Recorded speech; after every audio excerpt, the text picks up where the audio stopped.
నమస్కారం SDV news కి స్వాగతం. ముందుగా హెడ్లైన్స్ చూద్దాం. ఈ నెల 8వ తేదీన సీఎం చంద్రబాబు అధ్యక్షతన తెలుగుదేశం పార్టీ పొలిట్ బ్యూరో సమావేశం. నామినేటెడ్ పదవుల భర్తీపై కసరత్తు, ఆశావాహుల్లో పెరుగుతున్న టెన్షన్.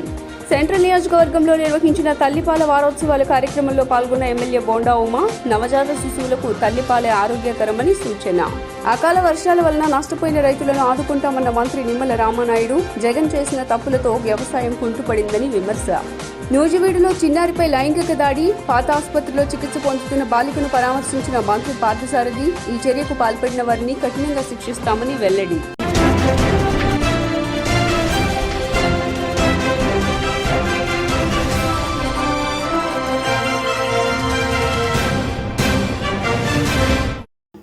ఇక డీటెయిల్స్ చూస్తే టీడీపీ పొలిట్ బ్యూరో సమావేశం ఈ నెల 8వ తేదీన చంద్రబాబు అధ్యక్షతన జరగనుంది. ఈ నెల 8వ తేదీన తెలుగుదేశం పార్టీ పొలిట్ బ్యూరో సమావేశం జరగనుంది. ఈ సమావేశంలో పలు అంశాలపై చంద్రబాబు నేతలతో చర్చించనున్నారు. ప్రధానంగా నామినేటెడ్ పదవుల పంపకంపై ఈ సమావేశంలో చర్చ జరిగే అవకాశం ఉందని పార్టీ వర్గాలు వెల్లడించాయి. కూటమి ప్రభుత్వం అధికారంలోకి వచ్చి 2 నెలలు దాటుతూ ఉండటంతో ఎక్కువ మంది నేతలు నామినేటెడ్ పదవుల కోసం ఎదురుచూస్తున్నారు. త్వరగా భర్తీ చేయడానికి చంద్రబాబు నిర్ణయించుకున్నారు. టీడీపీతో పాటు కూటమి పార్టీలకు నామినేటెడ్ పోస్టుల్లో కొంత భాగం ఇవ్వవలసి ఉండటంతో 8వ తేదీన జరిగే సమావేశంలో దీనిపైన ప్రధానంగా చర్చించనున్నారు.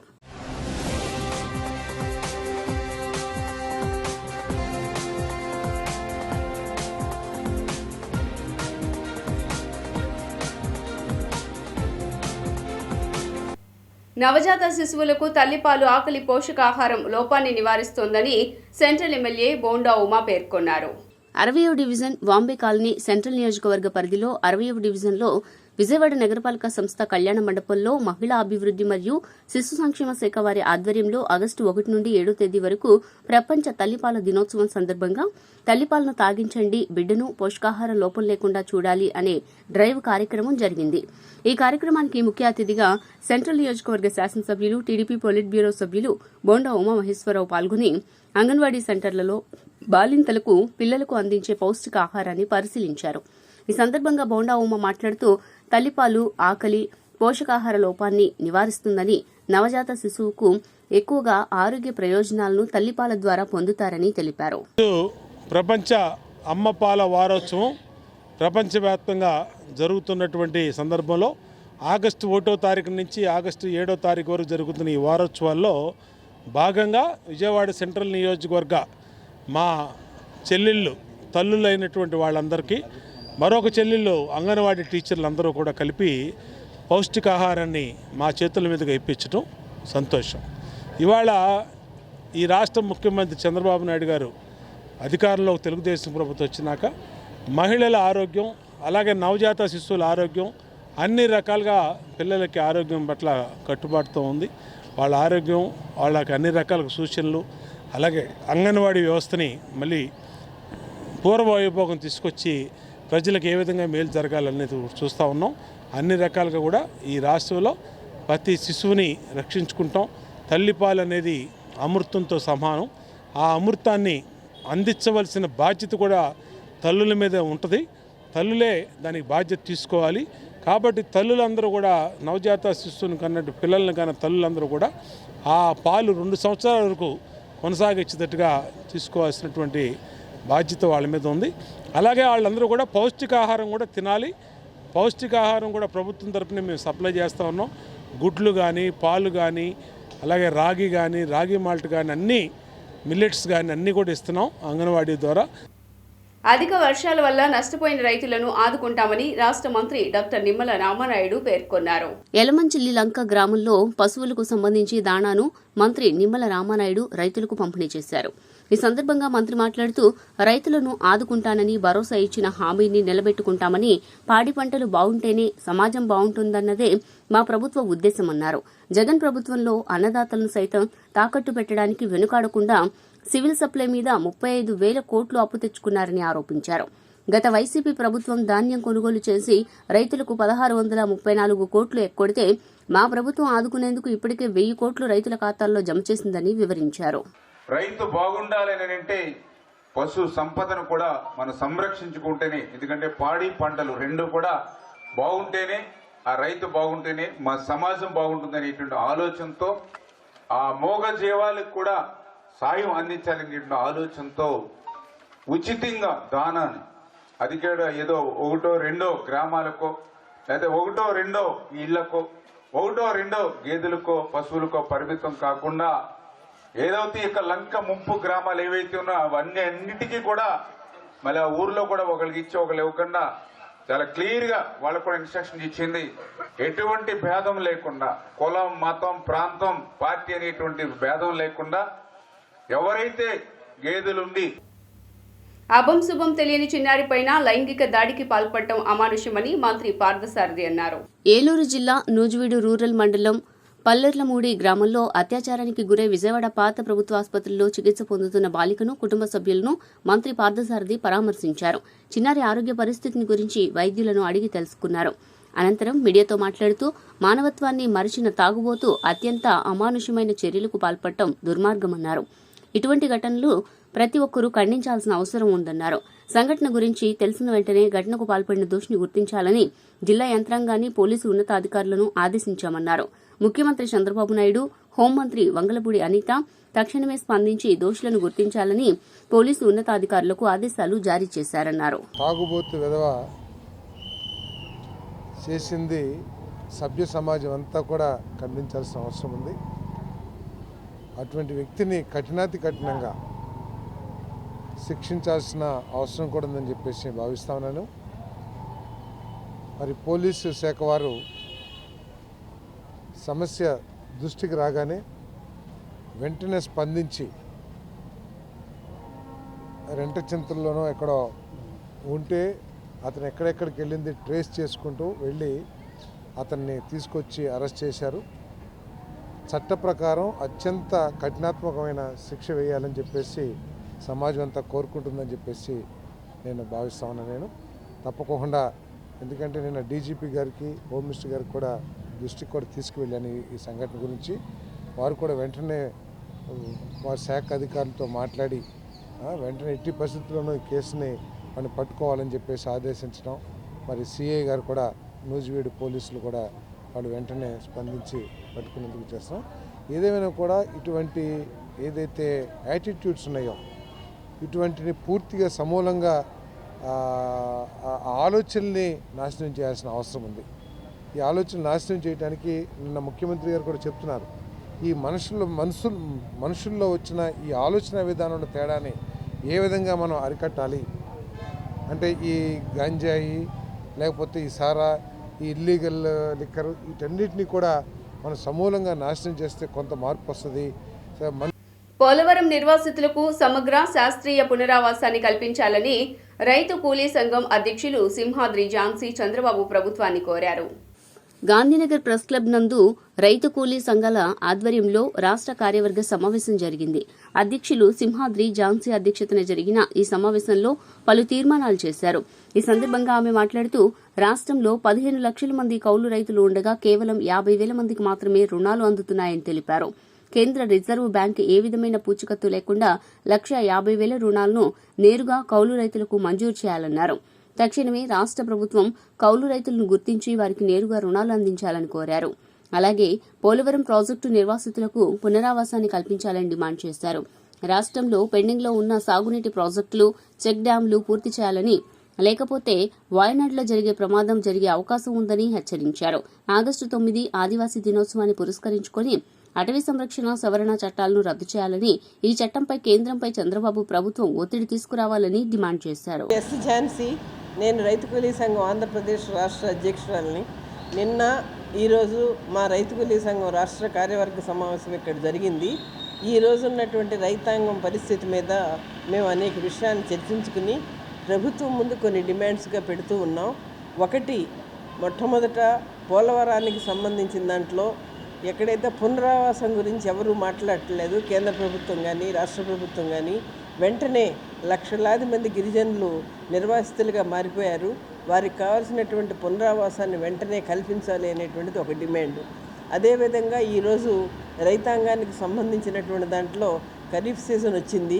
వాళ్ళకి కావాల్సినటువంటి విత్తనాలు కానీ ఎరువులు కానీ వీటన్నిటినీ కూడా అతి తక్కువ ధరకి సబ్సిడీకి వాళ్ళకి అందించి కౌలు రైతులకు సంబంధించినటువంటి దాంట్లో తక్షణం దానికి ఏదైతే ప్రభుత్వం చెప్తూ ఉందో మేము ఇస్తామనేటువంటిది అది ఇస్తూ సొసైటీలోనే కాదు కేవలం వాళ్ళకి కావాల్సినటువంటి పద్ధతుల్లో రిజర్వ్ బ్యాంక్ ఆర్డర్స్ ప్రకారం 1,60,000 ఏ విధమైన గ్యారంటీ లేకుండా కూడా అప్పు ఇవ్వచ్చు. దానికి సంబంధించినటువంటి ఇచ్చి కౌలు రైతులుగా గుర్తించాల్సినటువంటి బాధ్యత ప్రభుత్వాన్ని. కనుక మన ఆంధ్రదేశంలో 180% ఉన్నటువంటి కౌలు రైతులకు సంబంధించినటువంటివి ఆ సమస్యలను తక్షణమే పరిష్కరిస్తే రైతాంగానికి సంబంధించినటువంటి ఆత్మహత్యలు కూడా తగ్గుతాయని మేము భావిస్తున్నాం. కనుక ఇమీడియట్గా కౌలు రైతులు దానికి సంబంధించిందంటే దాన్ని పూర్తి చేయాలనేది. అదేవిధంగా పెండింగ్ ప్రాజెక్టులు అనేకం ఉన్నాయి. పోలవరం కాక అక్కడి నుంచి మనం శ్రీకాకుళం నుంచి తీసుకుంటే అనంతపురం వరకు చాలా ప్రాజెక్టులు ఈరోజు శ్రీశైలంతో సహా ఎక్కడ ఉన్నాయి. వాటికి ఒక 1,000 కోట్లు కనుక కేటాయిస్తే ఆంధ్రదేశంలో లక్షల ఎకరాలు సస్యశ్యామలమయ్యేటువంటి పరిస్థితి ఉంది. ప్రజా దర్బార్కు ప్రజల నుంచి విన్నపాలు వెల్లువెత్తుతున్నాయి. విధ్వంస పాలనలో తాము ఎదుర్కొంటున్న సమస్యలకు పరిష్కారం లభించక ప్రజలు ఎంతో ఆవేదన వ్యక్తం చేశారు. కూటమి ప్రభుత్వం రాగానే ప్రజా దర్బార్ ద్వారా తొలి నుంచి విద్య, ఐటీ, ఎలక్ట్రానిక్స్, ఆర్టీజీ శాఖల మంత్రి నారా లోకేష్ వారికి అండగా నిలుస్తున్నారు. ఉండవల్లిలోని నివాసంలో 21వ రోజు ప్రజా దర్బార్కు ప్రజల నుంచి విన్నపాలు వెల్లువెత్తాయి. తమ భూములు కబ్జాకు గురయ్యాయని, ఏ ఆధారం లేని తమకు శాశ్వత నివాసం కల్పించాలని, గత ప్రభుత్వంలో అర్హత ఉన్న వృద్ధాప్య, వితంతు, వికలాంగ పెన్షన్ తొలగించాలని, అనారోగ్యంతో బాధపడుతున్న తమకు వైద్య సహాయం అందించాలని, వివిధ వృత్తి, వ్యక్తిగతమైన సమస్యలను పరిష్కరించాలంటూ బాధితులు మంత్రిని కలిసి విన్నవించుకున్నారు.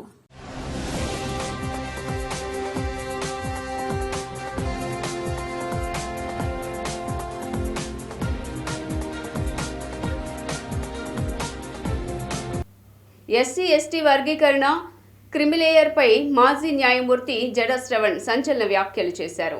గాంధీనగర్లోని పార్టీ కార్యాలయంలో ఏర్పాటు చేసిన విలేకరుల సమావేశంలో జడా శ్రవణ్ కుమార్ మాట్లాడుతూ ఎస్సీ ఎస్టీలకు క్రిమిలేయర్ వర్తించిందన్నారు. విజయవాడలో మీడియాతో మాట్లాడిన ఆయన ఆర్టికల్ 341, 342లను వివరించారు. సుప్రీంకోర్టు తీర్పు వచ్చిన రోజును బ్లాక్ డేగా అభివర్ణిస్తున్నామన్నారు. అన్నదమ్ముల్లా ఉన్న మాల మాదిగలను విడదీసిన మొదటి ముద్దాయి చంద్రబాబు అని ఆరోపించారు. ఎస్సీ వర్గీకరణకు కర్త కర్మక్రియ చంద్రబాబు నాయుడేనని, రాజకీయ లబ్ధి పొందేందుకు కుట్ర పన్నుతున్నారని మండిపడ్డారు. ఈ విషయాన్ని మాలా మాదిగ సోదరులు ఆలోచించాలని సూచించారు. వాడికి చేతులు లేవు, ఇంకో పిల్లవాడికి గుండెలో ఒక పెద్ద హోల్ ఉంది, ఎంతకాలం బతుకుతాడో తెలియదు. అయితే ఆ కన్న తల్లి ఏ పిల్లోని బాగా చూడాలి? కళ్ళు లేని పిల్లోని బాగా చూడాలా? కాళ్ళు లేని పిల్లవాడిని బాగా చూడాలా?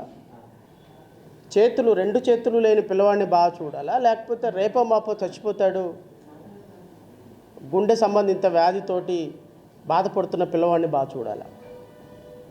ఇది ఒక కుటుంబంలో పరిస్థితి. అయితే ఈ పంచాయతీ అంతా ఒక పెద్ద మనిషి దగ్గరికి వెళ్ళింది. ఆ పెద్ద మనిషి అంటాడు, చేతులతో కలుపుకోలేడు, చేతులు లేవు కాబట్టి ఆ తల్లి ఎవరిని బాగా చూసుకోవాలో అని చెప్పినటువంటి జడ్జిమెంట్ని, ఎలాంటి సందర్భంలో అలాంటి జడ్జిమెంట్ వచ్చిందో కూడా రాష్ట్ర ప్రజలకి, దేశ ప్రజలకి వివరించాల్సిన బాధ్యత నా మీద ఉంది. కాబట్టి ఖచ్చితంగా జడ్జిమెంట్ని నేను విశదీకరించే ప్రయత్నం చేస్తాను. 2000 సంవత్సరంలో అన్నదమ్ముల్లాగా కలిసి ఉన్నటువంటి 2 కులాల మధ్య రాజ్యాధికారానికి సాధిస్తారేమో, వీళ్ళు సంఘటితమైతే ఖచ్చితంగా రాజ్యాధికారాన్ని సాధిస్తారు, అంబేద్కర్ కలల కన్నా స్వప్నాన్ని సాకారం చేస్తారు అని ఒక దుర్మార్గకరమైనటువంటి ప్రయత్నానికి తెరతీసినటువంటి మొట్టమొదటి ముద్దాయి Chandrababu Naidu. I'm very sorry to say, ఈరోజు ఈ జాతి అంతరించిపోవడానికి ఒకే ఒక కారణం, రాష్ట్రంలోకి వచ్చి రాష్ట్రంలో సింహభాగంగా ఉన్నటువంటి మాల సామాజిక వర్గం ఓట్లు మాకు అవసరం లేదు, మాల సామాజిక వర్గంలో ఉన్నటువంటి ఎంప్లాయీస్ మాకు అవసరం లేదు, మాల సామాజిక వర్గంలో ఉన్నటువంటి విద్యార్థుల భవిష్యత్తు మాకు అవసరం లేదు, గొంగళి ప్లేట్లో అన్నం తింటున్నటువంటి మాలామాదిక సామ్రాజ్యాన్ని విచ్ఛిన్నం చేయకపోతే ఈ దేశంలో రాజకీయాలు, ఈ రాష్ట్రంలో రాజకీయాలు సాధించలేమని భారతీయ జనతా పార్టీ పాడిన కుటిల ప్రయత్నంలో పాములుగా మారినటువంటి పవన్ కళ్యాణ్ అండ్ చంద్రబాబు నాయుడు ఇద్దరిని కూడా నేను ఈ ప్రెస్ మీట్ ద్వారా ప్రశ్నిస్తున్నా. మీరు మాల సామాజిక వర్గానికి చేయబోతున్నటువంటి ద్రోహాన్ని జాతి ఏ విధంగా క్షమించగలుగుతుందో ఒక్కసారి ఆలోచించమని కోరుతున్నాను. విజయవాడ ప్రకాశం బ్యారేజీ సమీపంలోని సీతమ్మవారి పాదాల వద్ద వేంచేసి ఉన్న శనేశ్వర స్వామివారి ఆలయంలో మాలాధారణలు ప్రారంభమయ్యాయి. విజయవాడ శనేశ్వర స్వామి ఆలయంలో దీక్షలు ప్రారంభమయ్యాయి. 19 రోజుల పాటు జరగనున్న శనేశ్వర స్వామి దీక్షను స్వీకరించేందుకు భక్తులు తరలివచ్చారు. ఎంతో భక్తి శ్రద్ధలతో స్వామివారి దీక్షను స్వీకరించారు. ఆలయ ప్రధాన అర్చకులు శ్రీమన్నారాయణ ఆధ్వర్యంలో మాలధారణలు జరిగాయి. మాలను ధరించే భక్తులు కుటుంబ సభ్యులతో కలిసి పెద్ద ఎత్తున ఆలయానికి చేరుకుని ప్రత్యేక పూజలు నిర్వహించారు. ప్రతి ఏటా శ్రావణ మాసంలో శనీశ్వర స్వామి దీక్షలను స్వీకరిస్తారు. 19 రోజుల పాటు ఎంతో నిష్ఠగా దీక్షను కొనసాగిస్తారు. విజయవాడ నగరంతో పాటు ఇతర ప్రాంతాల నుంచి కూడా భక్తులు తరలివచ్చి మాలను ధరిస్తారు. శనేశ్వర స్వామివారి దీక్షను స్వీకరించడం ద్వారా మంచి జరుగుతుందనేది భక్తుల నమ్మకం. ఈ సందర్భంగా ఆలయ ప్రధాన అర్చకులు శ్రీమన్నారాయణ మాట్లాడుతూ దీక్షా కాలంలో ప్రతిరోజు స్వామివారికి ప్రత్యేక పూజలు నిర్వహిస్తామని తెలియజేశారు. పాదాలకు వేంచేసిన ప్రత్యేక శనీశ్వర స్వామివారి దేవస్థానంలో ఈ రోజు నుంచి 19 రోజుల పాటు శనీశ్వర స్వామివారి దీక్షలు ప్రారంభమైనాయి. 25వ తారీఖు పూర్ణాహుతి జరుగుతుంది. అంతేకాదు 19వ తారీఖు స్వామివారి కళ్యాణోత్సవం, 20వ తారీఖు రథోత్సవం జరుగుతాయి. కావున భక్తులందరూ కూడా విద్యా, వివాహ, వ్యాపార, వ్యవసాయం ఎందు అనుకూలత లేనటువంటి వారు ఈ దీక్షని మాలని స్వీకరించి పూజిస్తే స్వామి యొక్క అనుగ్రహం కలుగుతుంది. అంతేకాదు 17వ తారీఖు శనిత్రయోదశి, ఆ రోజు భక్తులందరూ కూడా స్వామివారికి వేకువజాము నుంచే తైలాభిషేకాలు జరుగుతాయి. శనిత్రయోదశి పర్వదినం రోజు కూడా భక్తులందరూ స్వామివారి దర్శించి పాత్రలు కావాల్సిందిగా కోరుచున్నాం. ఈ దీక్షను ఆచరించాలి, మాల ధరించాలి అనుకునేటువంటి భక్తులు దేవస్థానం కౌంటర్లను సంప్రదించవచ్చు. ఒకవేళ దీక్ష ఆచరించడానికి అవకాశం లేనటువంటి వారికి దీక్షాహోమాలు జరుగుతున్నాయి. ఈ దీక్షాహోమంలో మీ యొక్క గోత్రనామాలు తెలియజేసిన ఎడల మీ గోత్రనామంతో 19 రోజులు కూడా దీక్షాహోమం జరగబడుతుంది. ఒకరోజు మీరు స్వయంగా పాల్గొనవచ్చు. కావున భక్తులందరూ కూడా స్వామివారిని దర్శించి స్వామివారికి పాత్రలు కావాల్సిందిగా కోరుచున్నాం. ప్రధాన అర్చకులు నారాయణమూర్తి శనీశ్వర స్వామి దేవస్థానం, విజయవాడ. సీఎం చంద్రబాబు విద్యకు అధిక ప్రాధాన్యత ఇస్తున్నారని విజయవాడ తూర్పు నియోజకవర్గ ఎమ్మెల్యే గద్దె రామ్మోహన్ తెలిపారు. విజయవాడ తూర్పు నియోజకవర్గం 21వ డివిజన్ కృష్ణలంక పొట్టి శ్రీరాములు కాలేజీలో విద్యార్థులకు పుస్తకాల పంపిణీ కార్యక్రమం జరిగింది. ఈ కార్యక్రమానికి ఎమ్మెల్యే గద్దె రామ్మోహన్ హాజరై విద్యార్థులకు పుస్తకాలను అందజేశారు. ఈ సందర్భంగా ఆయన మాట్లాడుతూ ప్రభుత్వ స్కూల్స్, కళాశాలల్లో చదువుతున్న విద్యార్థులకు అవసరమయ్యే అన్ని రకాల మౌలిక సదుపాయాలు అందిస్తున్నామన్నారు. స్కూల్స్ లో చదువుకునే పిల్లలకు మధ్యాహ్న పూట మంచి భోజనం, పౌష్టికాహారాన్ని అందించాలని ముఖ్యమంత్రి చంద్రబాబు ఆదేశాలతో క్వాలిటీ ఫుడ్ పిల్లలకు అందజేయడం జరుగుతుందని తెలియజేశారు. గత వైసీపీ ప్రభుత్వంలో కళాశాలల్లో చదువుకునే వారికి ఎటువంటి సౌకర్యాలు కల్పించని దుస్థితిలో ఉండేదని విమర్శించారు. రాబోయే రోజుల్లో ఇంటర్మీడియట్ విద్యార్థులు కూడా మధ్యాహ్న భోజనం పథకం అమలు చేసేందుకు ప్రణాళికలు రూపొందిస్తున్నామన్నారు. ఎక్కువ మంది ఇక్కడ స్టూడెంట్స్ యొక్క ఇబ్బందులు నాకు కూడా తెలుసు. నేను కూడా మీలాంటి కుటుంబాల నుంచి వచ్చి విద్యార్థిగా వచ్చి చదువుకొని తర్వాత సైంటిస్ట్గా అయ్యి ఒక కంపెనీకి చీఫ్ కెమిస్ట్గా పనిచేసి పనిచేస్తూ రామారావు గారి మీద ఉన్న సినిమా అభిమానంతో రాజకీయాలకు వచ్చిన వాడిని. అందువల్ల మీ పిల్లలందరూ కూడా బాగా చదువుకోవాలి. మీ చదువులకి మీ తల్లిదండ్రులు పడే తపన, కృషి, వాళ్ళని సంతోషపెట్టే విధంగా, వాళ్ళని శ్రేష్ఠ జీవితంలో మీరు బాగా చూసుకునే విధంగా, మీ కాళ్ళ మీద మీరు నిలబడే విధంగా మీరు ఎదగడానికి ఉపయోగపడే ఏకైక ఆయుధం చదువు. ఆ చదువును మర్చిపోకుండా బాగా చదువుకోమని కోరుతూ మీ అందరికీ ఏ అవసరం ఉన్నా కూడా ఈ కాలేజీ వరకు ఏ అవసరాలు ఉన్నా కూడా తీర్చే బాధ్యత నేను తీసుకుంటానని చెప్పి రంగారావు గారు ప్రతి సంవత్సరాలు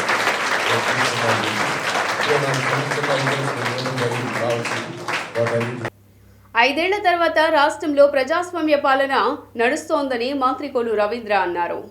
క్షేత్రస్థాయిలో సమస్యల పరిష్కారానికి ప్రత్యేక వ్యవస్థ ఏర్పాటు చేయాలన్నారు. 5 ఏళ్ల తర్వాత రాష్ట్రంలో ప్రజాస్వామ్యబద్దమైన పాలన నడుస్తోందన్నారు. అరాచకాలు సాగటం లేదని పేర్ని నాని సహా వైసీపీ నేతల ఏడుపుందన్నారు. ముఖ్యమంత్రి వ్యాఖ్యల్ని కూడా వక్రీకరిస్తే పరిణామాలు తీవ్రంగా ఉంటాయన్నారు. 5 ఏళ్ల తర్వాత ప్రజాస్వామ్యబద్దంగా నడుస్తున్న పాలన చూసి వైసీపీ నేతలు నిద్రలేని రాత్రులు గడుపుతున్నారని తెలిపారు. అందుకే రెడ్ బుక్ పేరుతో పిచ్చి పిచ్చి వ్యాఖ్యలు చేస్తున్నారని రాష్ట్ర గనులు, భూగర్భ వనరులు మరియు ఎక్సైజ్ శాఖ మంత్రి కొల్లు రవీంద్ర ధ్వజమెత్తారు. రోజుకున్నటువంటి వ్యక్తి జగన్మోహన్.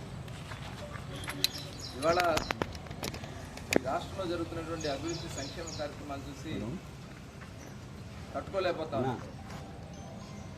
ఒక పక్క చూస్తేనేమో వైఎస్ఆర్ పార్టీ నాయకులకి ఒక్కొక్కరికి రెడ్ బుక్ అంటే గజ ఉనిగిపోతా ఉన్నారు. నిద్రలో కూడా కలవరిస్తున్నట్టున్నారు వీళ్ళు రెడ్ బుక్ అని.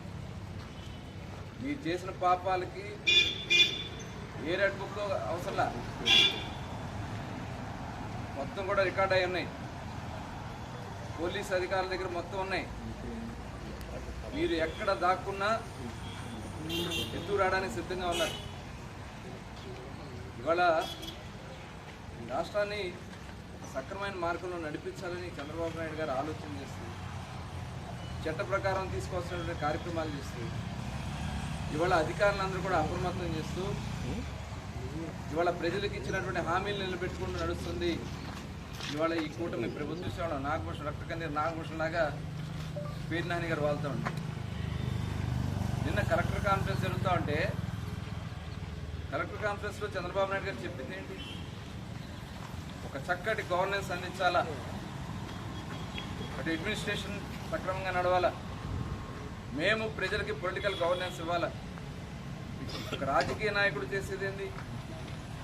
ఒక ప్రజాప్రతినిధి ప్రజలకు తగిన విధంగా వాళ్ళు ఇచ్చినటువంటి సమస్యలను పరిష్కారం చేయడం కోసం చట్టాలు చేసే దాంట్లో, ఆ చట్టాలను సక్రమంగా అమలు చేసే దాంట్లో అధికారులకి కలిసి సమన్వయంతో ముందుకెళ్లాలని చంద్రబాబు నాయుడు గారు నేను చెప్తే, దానికోసం ఒక వాట్సాప్ గ్రూపులు క్రియేట్ చేసుకోండి. ఆ వాట్సాప్ గ్రూపుల్లో, ఎందుకంటే ఇప్పుడు ఆల్రెడీ మేము మంత్రులుగా వాట్సాప్ గ్రూపులు ఉన్నాయి. ముఖ్యమంత్రి గారు జరిగిన విషయాలన్నీ కూడా ఎప్పటికప్పుడు గ్రూపులు మేము పెట్టుకుంటాం.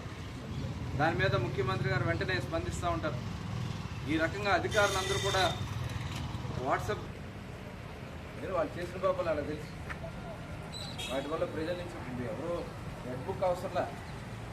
నిజంగా వీళ్ళకి దమ్ము ధైర్యం ఉంటే రోడ్డు మీద నడిచెళ్ళమని ఇదే పేరు నాని హైదరాబాద్ వెళ్తే సరివారు అక్కడ ఏదో అక్కడేదో అట్టమాసలు కొనుక్కుంటూ వెళ్ళినట్టున్నాడు. వెళ్ళినప్పుడు కర్రలు ఇచ్చి కనకబడ్డారు. భయపడిపోయి కార్ల మీద పారిపోయి పరిగెత్తుకుంటూ వచ్చారు. ఇప్పుడు అదే పరిస్థితి. ఎక్కడికి వెళ్ళినా ప్రజలు తిరగబడి కొట్టడానికి సిద్ధంగా ఉన్నారు. ఈ ప్రవర్తనలో మార్పు రాకపోతే ఆంధ్ర రాష్ట్రం కూడా మీరు అడుగు. ఎన్డీఏ కూటమి అధికారంలోకి వచ్చిన తర్వాత రాష్ట్రంలో ఏర్పడిన రాజకీయ పరిస్థితులకు దీటుగా ఎదుర్కోవాలని వైసీపీ ఎమ్మెల్యే లేళ్ల అప్పిరెడ్డి అన్నారు. పేదలను, ప్రతిపక్షాలను ఇబ్బందులకు గురిచేసే విధంగా చంద్రబాబు పాలన ఉందని మండిపడ్డారు. ప్రజల హక్కులను పరిరక్షించేందుకు వైఎస్సార్ కాంగ్రెస్ పార్టీ ఎప్పుడూ ముందుంటుందన్నారు. తాడేపల్లిలోని జగన్ క్యాంపు కార్యాలయంలో నూతనంగా ఏర్పాటు చేసిన వైసీపీ కార్యాలయాన్ని ఆయన ప్రారంభించారు. గ్రామంలో ఉన్నటువంటి పార్టీ కార్యాలయం నుంచి ఇప్పుడు మొన్నటి వరకు కూడా ముఖ్యమంత్రి క్యాంపు కార్యాలయంగా ఉన్నటువంటి ఈ కార్యాలయానికి మీడియా సెంటర్ని మార్చడం జరిగింది. పేదల పక్షాన హక్కుల్ని పరిరక్షించడం కోసం గౌరవ మాజీ ముఖ్యమంత్రి, పార్టీ అధ్యక్షులు మా నాయకుడు జగన్మోహన్ రెడ్డి గారి నేతృత్వంలో వైఎస్ఆర్ కాంగ్రెస్ పార్టీ పేదల పక్షాన నిలబడటానికి, వాళ్ళ హక్కుల్ని పరిరక్షించడానికి, వాళ్ళ కోసం ఎంతవరకైనా కూడా పోరాటం చేయడానికి సిద్ధమవుతున్నటువంటి పరిస్థితుల్లో మీరందరూ కూడా నిజం వైపు నిలబడాలని. తెనాలి బాలాజీరావుపేటకు చెందిన వీధి వ్యాపారి గణేష్ కు ఢిల్లీ నుంచి ఆహ్వానం అందింది. పానీపూరి బండి నడుపుతున్న ఎం చిరంజీవికి ఈ నెల 15న నిర్వహించనున్న స్వతంత్ర వేడుకల్లో పాల్గొనాలని రాష్ట్రపతి ద్రౌపది ముర్ము నుంచి ఆహ్వానం అందింది. వ్యాపార అభివృద్ధికి తెనాలి పురపాలక పట్టణ పేదరిక నిర్మూలన కింద తీసుకున్న రుణాలు సకాలంలో చెల్లించినందుకు ఆహ్వానం అందింది. కాగా ఏపీ నుంచి ఈయన ఒక్కరే ఎంపిక కావటం విశేషం.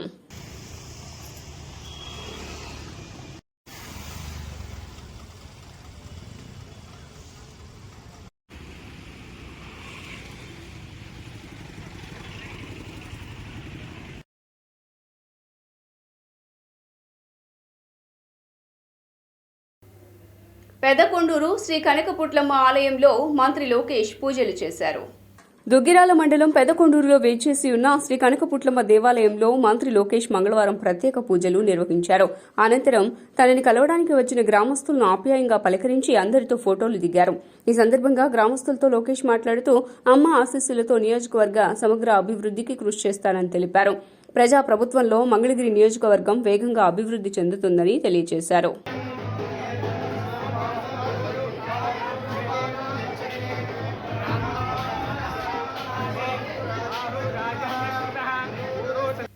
వార్తలు ముగించే ముందు హెడ్లైన్స్ మరోసారి. ఈ నెల 8వ తేదీన సీఎం చంద్రబాబు అధ్యక్షతన తెలుగుదేశం పార్టీ పొలిట్ బ్యూరో సమావేశం. నామినేటెడ్ పదవుల భర్తీపై కసరత్తు, ఆశావాహుల్లో పెరుగుతున్న టెన్షన్. సెంట్రల్ నియోజకవర్గంలో నిర్వహించిన తల్లిపాల వారోత్సవాల కార్యక్రమంలో పాల్గొన్న ఎమ్మెల్యే బోండా ఉమా. నవజాత శిశువులకు తల్లిపాలే ఆరోగ్యకరమని సూచన. అకాల వర్షాల వలన నష్టపోయిన రైతులను ఆదుకుంటామన్న మంత్రి నిమ్మల రామానాయుడు. జగన్ చేసిన తప్పులతో వ్యవసాయం కుంటుపడిందని విమర్శ. నూజివీడులో చిన్నారిపై లైంగిక దాడి. పాత ఆసుపత్రిలో చికిత్స పొందుతున్న బాలికను పరామర్శించిన మంత్రి పార్థసారథి. ఈ చర్యకు పాల్పడిన వారిని కఠినంగా శిక్షిస్తామని వెల్లడి. HDV న్యూస్ ఇంతటితో సమాప్తం. తిరిగి వార్తల్లో మళ్ళీ కలుద్దాం. అంతవరకు సెలవు. నమస్కారం.